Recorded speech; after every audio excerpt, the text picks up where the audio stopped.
যুদ্ধের পরিস্থিতি যেদিকে এগোচ্ছে ভয়াবহ দিক কিন্তু তৈরি করেছে। কারণ যুদ্ধের যে এখন সম্ভাবনা তৈরি হয়েছে, যেন একটা লকডাউনের মতো করোনার সময় ঠিক যেমন একটা ঘটনা ঘটেছিল যে চীনে কিছু অ্যানিমালকে পুড়িয়ে দিচ্ছে, মেরে ফেলছে, মাটির তলায় রেখে দিচ্ছে, ঠিক তেমনই একটা কিন্তু পরিকাঠামোর মতো কিন্তু একটা ছবি যেন দেখুন তুলে আসছে, সেই ধরনের ছবি। যে সময় মানুষ ভয়ে থাকতো, আতঙ্কের মধ্যে থাকতো যে এই বা কী হচ্ছে, এবার যেন দিকে দিকে যেমন ছড়িয়ে পড়েছিল এক সময়, যে একটা দেশ থেকে আর একটা দেশ ছড়িয়ে যাবে, বাড়ি থেকে বেরোতে পারবে না, ভয়ে থাকছিল যে সত্যি যদি অসুখটা না হয়। এবারে কিন্তু সম্পূর্ণ ব্যাপারটা একটু অন্য ধরনের। কারণ এখন কিন্তু অসুখের ব্যাপারটা হয়তো এই মুহূর্তে আসছে না, হয়তো কিন্তু আসবে হয়তো কোনো দিন পরে। লকডাউনের কথা মনে পড়ছে আপনাদের? যে লকডাউনে আমরা বেরোতে পারতাম না, বাড়িতেই থাকতে হতো, একে অন্যের সাথে যোগাযোগ রাখতাম না, অনেক কিছুই ঘটে গেছিলো। এবারের হয়তো এরকমই একটা পরিকাঠামো তৈরি হয়েছে বলতে পারেন। যেমন এবারে যুদ্ধটা চলছে, খবর না রাখলেও যারা আজ পর্যন্ত খবর রাখতো না টিভিতে, তারাও কিন্তু খবর রাখছে। প্রত্যেকটা মহিলা, ছেলে বা চাউমিন যারা বিক্রি করে বা হোটেল ম্যানেজমেন্টে যারা লোক করে, যারা দেখে আর কি, তাদের প্রত্যেকেই ছোট থেকে বড় প্রত্যেকেই গ্যাস, তারপরে আমাদের তেল জাতীয় যে জিনিসগুলো আছে, কখন জাহাজ আসবে কখন আসবে না, সেই নিয়ে কিন্তু দ্বিধার মধ্যে একটা রয়েছে। সবাই চিন্তা করছে কখন যে কী হবে। এখানে সেই লকডাউনের কথা যে চলবে, এক্ষুনি হয়তো লকডাউন ঘোষণা করবে না বা তেমনভাবে আমরা দেখতে পাবো না, কিন্তু একটা চলতি ফিরতি যে কথা বলে না, চলতি ফিরতিতে যেমন আমাদের লকডাউন হবে, দোকান খোলা থাকবে, রাস্তাঘাটে গাড়ি চলবে, কিন্তু দোকানের জিনিসপত্রের দাম, তেলের কারণের জন্য যে সকল জিনিসপত্রের দাম বেড়ে গেছে বা বেড়ে যাচ্ছে আস্তে আস্তে হয়তো, এবং ওয়ার্ক ফ্রম হোম অনেক জায়গায় গাড়ি ভাড়া বেড়ে যাবে বলে বা তেলের দাম এতটাই বেড়ে যাবে বলে অনেক জায়গায় দেখুন আস্তে আস্তে কিন্তু 7 দিনের জায়গায় 4 দিন কাজ হচ্ছে, 5 দিন কাজ হচ্ছে বা 3 দিন কাজ হচ্ছে, এমন কিছু দেশও আছে। যেমন শ্রীলঙ্কা এক্ষুনি হয়েছে, ইন্ডিয়াতেও আস্তে আস্তে হচ্ছে হয়তো কিছু কিছু জায়গাতে। তা দিল্লি, মুম্বাইতে আস্তে আস্তে হয়তো এরকমভাবেই শুরু হয়ে যাবে। অনেকেই কিন্তু চাইছে যে ঘরের মধ্যে বসে থেকে কাজ করো, অফিসে আসার দরকার নেই, আসলে একদিন আসো কি 2 দিন আসো। ঠিক এরকম ধরনেরই স্কুল, কলেজ, হসপিটাল, নার্সিংহোমগুলোতে যদি ঠিক এরকম পরিস্থিতি তৈরি হয়, তাহলে কিন্তু ভয়ানক একটা আকার ধারণ করতে পারে। কারণ প্রত্যেকেই কিন্তু এখন একটা আতঙ্কের মধ্যে চলছে যে আজকে কি আছে, কালকে কি হবে এবং কালকে কি হতে পারে। এই বিষয়ে কিন্তু সবাই কিন্তু সজাগ না থাকলেও সজাগ হতে হচ্ছে। যারা রেগুলার ইনকাম করছে তাদের পরিস্থিতি কিন্তু ভয়ানক। পরবর্তীকালে কি খাবে, কি দিয়ে চলবে সংসার, সেটা কিন্তু একটা দিক এসে যাচ্ছে। এবং পরবর্তী সময় গ্যাস পাওয়া যাচ্ছে না বলে এমনই হচ্ছে যে বারে বারে কিন্তু স্টোভ বা বিভিন্ন যন্ত্রাংশের ওপরে, ইন্ডাকশানের ওপরে একটা চাপ বাড়ছে। আগে যেখানে মাসে 2000টা ইন্ডাকশান বিক্রি হতো, এখন সেখানে একদিনে 2 লাখ ইন্ডাকশান তৈরি করতে হচ্ছে বা বিক্রি হচ্ছে। তাহলে প্রবলভাবে কিন্তু একটা চাপ বাড়ছেই। আস্তে আস্তে প্রত্যেকেই আপনারা সংগ্রহ করুন। হয়তো আজকে হচ্ছে না, কিন্তু 2 দিন, 4 দিন, 6 দিন বা 1 মাসের মাথাতে অবশ্যই প্রত্যেকেই যে যার সাধ্য মতো একটা করে 2 থেকে 2500 বা 3000, 4000 টাকার মধ্যে একটা ইন্ডাকশান কিনে নিন। কারণ পরিস্থিতি ভয়ানক। আর কিছু হয়তো চাল ডাল অবশ্যই পারলে কিনে রাখা ভালো বলে মনে করি। কারণ পরবর্তী সময় কি হবে আজ থেকে 1.5 মাস পরে, সেটা কিন্তু কিছুই বলা যাচ্ছে না। অসময়ে বৃষ্টি, অসময়ে ঝড় যেমন আসে, ঠিক এটাও কিন্তু হলেও হতে পারে। সেই জন্য আপনাদের মানসিকভাবে বাড়িতে যাদের ছোট ছোট ছেলে মেয়ে আছে তাদের কথা ভাবুন। তাদের পড়াশোনা আবার হয়তো যদি বন্ধ হয়ে যেতে পারে এই পরিস্থিতির কারণে, কারণ এতটাই গাড়ি ভাড়া পড়ে যাবে, এতটাই হয়তো চাপ পড়বে, খাদ্যদ্রব্য যদি বেড়ে যায়, ভয়ানকভাবে একটা কিন্তু চাপ সৃষ্টি হতে পারে। এবং ট্রাম্প বলছে ইরানের সাথে কথা বলেছে যে যুদ্ধের কথা নিয়ে, কিন্তু ইরান বলছে আমাদের সাথে কোনো রকম সরকারিভাবে কোনো কথাই বলা হয়নি। তাহলে ট্রাম্পের কথা কোনো মতেই বিশ্বাস করা যায় না এইখানে। কারণ ভয়ানকভাবে একটা যেন ষড়যন্ত্র চলছে যে এই যুদ্ধ পরিস্থিতির মাধ্যমে সাধারণ মানুষ কিন্তু নাভিশ্বাস উঠে যাওয়ার মতো জায়গায় চলে এসছে। ভয়ানকভাবে কিন্তু যুদ্ধের প্রভাব পড়ছে একটা সমাজের ওপরে, দেশের ওপর, মানে সমাজের বিভিন্ন মানুষ আছে, সারা বিশ্বের মধ্যে একটা চাপ বাড়ছে। সেখানে একটা ইরান বারে বারে বলছে যে যুদ্ধ যদি থামায় তাহলে তারা হয়তো থেমে যেতে পারে, কিন্তু যুদ্ধ যেহেতু থামছে না, কোনো না কোনো জায়গায় আবার চলছে, তা ইরান বারে বারেই বলছে যে সৌদি আরব, বাহরিন বা ইউএইর মতো জায়গায়, আরবে, দুবাইতে, যেখানে সমুদ্র থেকে, সমুদ্রের মারফত বাষ্পীভূত করে যে জল সংগ্রহ করা হয়, জলকে তুলে তারা খায়, সেখানে যদি জল বন্ধ করে দেয় তাহলে তেল না থাকলে দেখুন গাড়ি ভাড়া বাড়তে পারে, হয়তো কোনো জিনিস ঘটতে পারে, কিন্তু জল না খেলে গলা মানে শুকিয়ে মরে যাবে 6 থেকে 7 দিনের মধ্যে। এতটাই পরিস্থিতি ভয়াবহ, কারণ সেখানে 400টা মতো জল সংশোধনাগার আছে, কোথাও হয়তো 300টা আছে, কোনটা 200 আছে।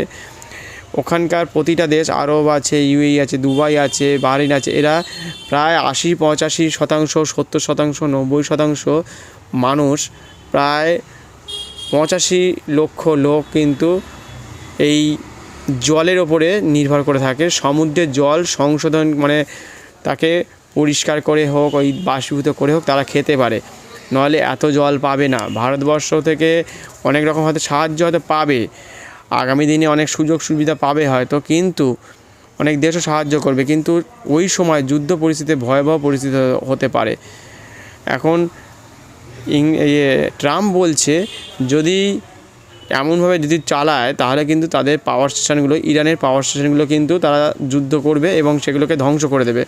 মানে দুই তরফে কিন্তু থামার কোনো এক্ষুনি ইঙ্গিত দেখতে পাচ্ছি না, কিন্তু সমস্যা একটা জায়গাতে আসতে চলেছে, মানুষ সমস্যায় পড়বে, সাধারণ মানুষ।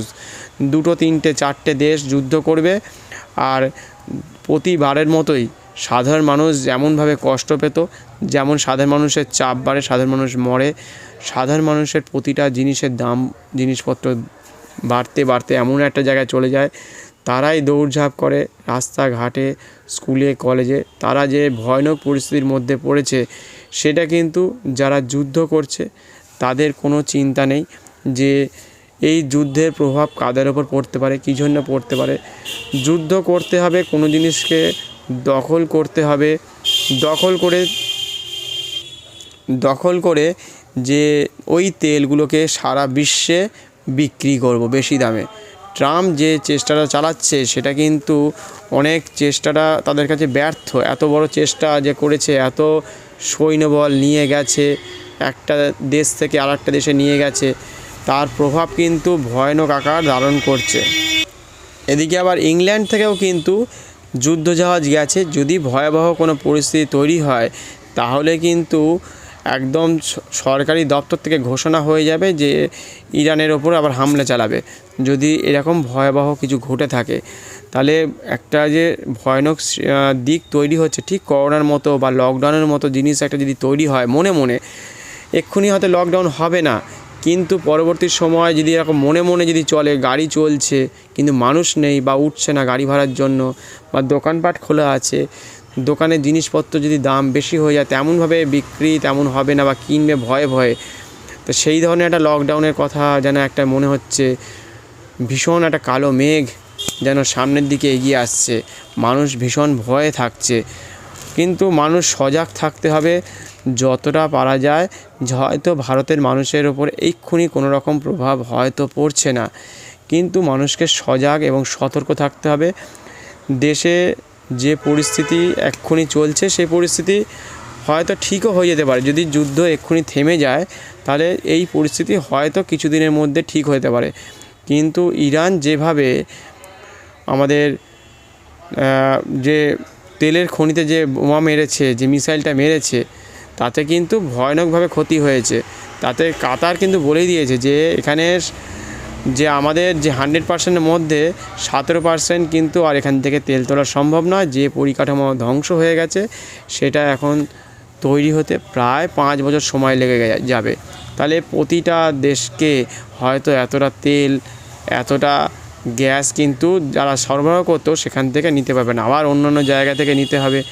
সেখানকার পরিস্থিতি আবার কেমন হবে, কীভাবে আসবে যাবে সেই নিয়ে এখন কথাবার্তা চলছে। ভারত যেখানে প্রায় 27টা দেশ থেকে তেল বা এই ধরনের গ্যাস নিত, সেটা এখন বাড়িয়ে 41টার মতো করা হয়েছে। তা পরিস্থিতি যেহেতু ভয়াবহ, ভারতের এতগুলো মানুষকে বাঁচাতে হবে, ভারতের মানুষ যাতে ভালো থাকে সেই জন্য সজাগ করতে হবে। সেই জন্য আমাদের এমন একটা জায়গা তৈরি করতে হবে, আমাদের যে পরিকাঠামো, আমাদের বাড়ির ছেলে মেয়ে বা আমাদের বাড়ির যারা বয়স্ক আছে, বৃদ্ধ আছে, তাদের ওষুধপত্র থেকে শুরু করে যে কোনো জিনিস লাগে সেগুলোকে আপনারা আস্তে আস্তে সংগ্রহ করে রাখুন। চাল ডালগুলোকে মানে সংগ্রহ করে রেখে নিজের ঘরের মধ্যে কিছুটা মজুত করে রাখাই ভালো, এবং তার সাথে সাথে ইন্ডাকশান আর সোলার সিস্টেমগুলোকে আপনাদের সঙ্গে রাখতে হবে। যদি কারেন্ট চলে যায় তাহলে কিন্তু আপনাদের মোবাইল রিচার্জ, টিভি, ফ্রিজ বা জল তোলা, তাহলে কিন্তু ওই সোলার প্যানেলের মাধ্যমে এখন থেকেই আপনাদের তৈরি করতে হবে, যার ফলে সব কিছু চলবে। সব কিছুই আপনাদের নিজস্ব কিছু হতে হবে, কারণ পরবর্তী সময় যদি কখনো কারেন্টের বিভ্রাট ঘটে, হয়তো 2 দিন 4 দিন 6 দিনের মধ্যে যদি কারেন্ট আসে, তাহলে একটা বাড়িতে, যে কোনো বাড়িতেই একটা পরিস্থিতি খারাপ হয়, যে কোনো কাজ করতে গেলেই অসুবিধা হয়। সেই জন্য সিস্টেমকে রেডি রাখাটাই সবথেকে ভালো। যে কোনো সিস্টেম নিজেদের মতো করে নিজস্ব যেন হাতের মুঠোর মধ্যে থাকে, তাহলে কিন্তু আগামী দিন একটা ভালো হতে পারে, ভালো দিক তৈরি হতে পারে। ভালো না হলে তাহলে আজকে কিন্তু আপনি আর সময় পাবেন না, হয়তো পরবর্তী সময় যে সময়টা আসছে, যদি আমরা আজ থেকে ধরুন 6 বছর আগে 2020-তে যে লকডাউন আমরা দেখেছিলাম, যে দিনের পর দিন বছর চলে গেল, প্রায় 2-3 বছর ধরে যে ভয়াবহতা দেখেছি, সেটা দেখে সত্যিই মানুষ ভয় পেয়েছে। আবার যেন সেই দিন না আসে, সবাই তাই চাইবে বা আমরাও চাইবো, প্রত্যেকেই প্রে করবো ভগবানের কাছে। সেই জন্য সতর্ক থেকে নিজেরা সাবধানে বাড়িতে আস্তে আস্তে যে জিনিসগুলো লাগে, যে ইন্ডাকশানের জন্য যদি কোনো বাসনপত্র লাগে সেগুলোকেও আপনাদের সংগ্রহ করতে হবে, এবং সূর্যের মাধ্যমে যদি রান্না করা যায় সেরকম সৌরশক্তির মাধ্যমে সেই সব জিনিসগুলোকে আমাদের ব্যবহারযোগ্য জিনিস তৈরি করতে হবে। এবং অনেক দিন ধরে যারা এইসব ব্যবহার করেননি, সূর্যের যে তাপ পড়ে, বাক্সটা, কাঁচের বাক্সটা খুললেই যে বাষ্পটা বাইরের দিকে বেরিয়ে আসে, সেদিক করে তো অবশ্যই খোলা উচিত নয়। এমনকি অ্যানিম্যাল অথবা ছোটো ছোটো বাচ্চা যদি সেদিকে চলে যায়, তাহলে কিন্তু তার মুখটা কিন্তু বিভৎসভাবে কিন্তু মানে পুড়ে যাওয়ার মতো অবস্থায়, ভ্যাপসা যে গরম যাকে বলে, মানে বিভৎসটা টেম্পারেচার, এরকম খুলবেন উল্টো দিকে খুলতে হবে, হাতে গ্লাভস পরে থাকতে হবে, এবং সতর্ক থাকতে হবে অনেক প্রত্যেকটা। যে প্রতিবারে হয়তো ফোনে কথা বলতে বলতে হয়তো দেখবেন ওই ঢাকনাটা খুলে ফেলছেন আর মুখটা ঝলসে গেল, তাহলে কিন্তু ভয়ানক একটা দিক আসতে পারে। সেই জন্য যে কোনো জিনিস করার সময় বা ভাবনা চিন্তা করার সময়, যে আমাদের তো এই রকম পরিস্থিতির মধ্যে কখনো পড়তে হয়নি, সেই জন্য এই রকম পরিস্থিতি যাতে না আসে তার জন্য প্রস্তুতিও নিতে হবে, এবং প্রস্তুতি নেওয়ার সাথে সাথে সেগুলোর ব্যবহারযোগ্য যে জিনিসগুলো আছে সেগুলোকে আমাদেরকে মানে ব্যবহারযোগ্য করে আমাদেরকে ব্যবহার করে মানে মনের মধ্যে রাখতে হবে যে এইভাবে খুলতে হবে, এইভাবে কাজ করতে হবে, এইভাবে আমাদের চলতে হবে, এবং পাই টু পাই হিসাব করে চলতে হবে। কারণ ভয়ানক পরিস্থিতি আসছে, সে হতে পারে, সেটা সম্ভাবনা মাথায় রেখেই বাড়িতে এই সব জিনিসগুলোকে আমাদেরকে সংগ্রহ করে রাখা উচিত বলে মনে করা হয়। যে এরকম দিন হয়তো এসে গেছে বলে আমাদের এইগুলো প্রস্তুতি রাখা দরকার, ঘরের মধ্যে মজুত করুন। কারণ যুদ্ধ কিছুতেই থামার লক্ষণ নিচ্ছে না এক্ষুনি, কারণ যেভাবে ভয়াবহতা দেখতে পাচ্ছি, হয়তো থেমে যাবে কিন্তু থামছে না। থেমে গেলে খুবই ভালো হবে, এটুকুই বলতে পারি। আজকের মধ্যে এখানেই শেষ করলাম। সঙ্গে থাকবেন, চ্যানেলটিকে সাবস্ক্রাইব করে পাশে থাকবেন। এখানেই শেষ করলাম। ধন্যবাদ, নমস্কার।